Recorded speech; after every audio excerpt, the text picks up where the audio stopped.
سیدی اعلی حضرت پہ لاکھوں سلام مصطفیٰ جان رحمت پہ لاکھوں سلام شمع بز میں ہدایت پہ لاکھوں سلام مجھ سے خدمت کے خود سیکھا ہے ہر رضا مجھ سے خدمت کے خود سیکھا ہے ہر رضا مصطفیٰ جان رحمت پہ لاکھوں سلام مصطفیٰ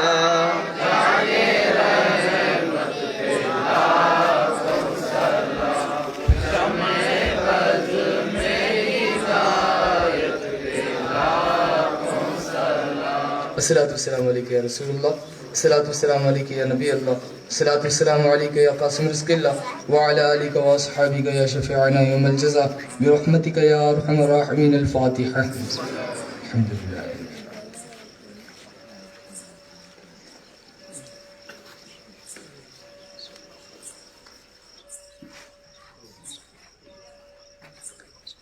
بسم اللہ الرحمن الرحیم الحمدللہ رب العالمین صلاۃ و سلام علیک یا رسول اللہ صلی اللہ تعالی علیہ وسلم اللہم انت السلام و منک السلام تبارک یا ذا الجلال والاکرام اللہم ربنا آتنا فی الدنیا حسنۃ وفی الآخرۃ حسنۃ وقنا عذاب النار پروردگار عالم کریم کار سزی اللہ پاک تو اپنے فضل و کرم سے الہ العالمین ہم سبوں کی اس نیک اور پاکیزہ جشن کی حاضری کو قبول فرما الہی ہم تمام نے حضور صلی اللہ علیہ وسلم کی ولادت پاک کی خوشی کے موقع پر جس جشن کیا جو اہتمام کیا مولا تبارک و تعالیٰ اس کے اندر شریک میں ان سب کی حاضری کو قبول فرما الہ العالمین اس اہتمام کو قبول فرما یا اللہ پاک جنہوں نے اس کے اندر محنتیں کوششیں کی ہیں مولا تبارک و تعالیٰ جن نوجوانوں نے جن بزرگوں نے اس میں کسی قسم کی محنت کوشش کی تو مولا تبارک و تعالیٰ ان کی ان محنتیں اور کوششوں کو اپنی بارگاہ میں قبول فرما الہی ان کی ان محنتوں اور کوششوں کا انہیں بہتر سے بہتر بدلہ عطا فرما الہی ان سبوں کی روزی روزگار میں برکتیں رحمتیں نازل فرما مولا تبارک و تعالیٰ ان تمام کی نیک جائز مقاصد اور مرادوں کو پورا فرما الہی ہم سبوں کے روزی روزگار میں برکتیں رحمتیں نازل فرما الہی ہم تمام کی پریشانیاں دور دفع فرما تنگی سے ہم تمام کی حفاظت فرما روزی روزگار میں کشادگی پیدا فرما الہی رزق حلال کمانے اور کھانے کی توفیق عطا فرما حرام سے ہم تمام کی حفاظت فرما گناہ صغائر و کبائر معاف فرما نیک اعمال کی توفیق عطا فرما گناہوں سے بچنے کی توفیق عطا فرما برائیوں سے بچنے کی توفیق عطا فرما دینی خدمت کرنے کی توفیق عطا فرما اللہ تبارک و تعالی ہم سبوں کو شوق اور جذبہ عطا فرما دین کی تڑپ عطا فرما الہ العالمین ہم سبوں کے دلوں میں خصوصاً مولا تبارک و تعالی اس علاقے کے نوجوانوں کے دلوں میں مولا دینی تڑپ پیدا فرما دینی جذبہ پیدا فرما مولا تبارک و تعالی مائیں اور بہنوں کی مولا تبارک و تعالی ان کی بھی نیک جائز مقاصد اور مرادوں کو پورا فرما الہ العالمین انہیں نماز پنجگانہ ادا کرنے کی توفیق عطا فرما ہم سبوں کو نماز پنجگانہ ادا کرنے کی توفیق عطا فرما ہم سبوں کے گھروں میں برکتیں رحمتیں نازل فرما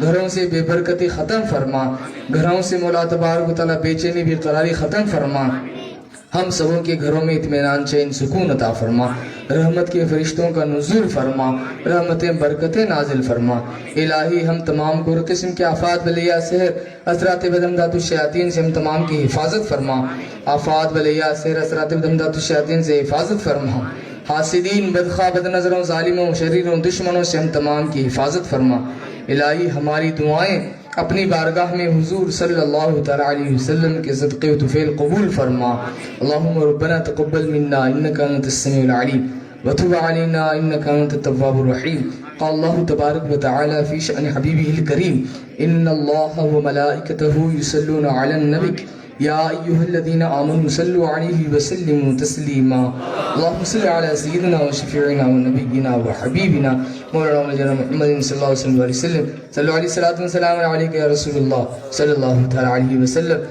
سبحان ربک رب العزت عما یصفون وسلام علی المرسلین والحمد للہ رب العالمین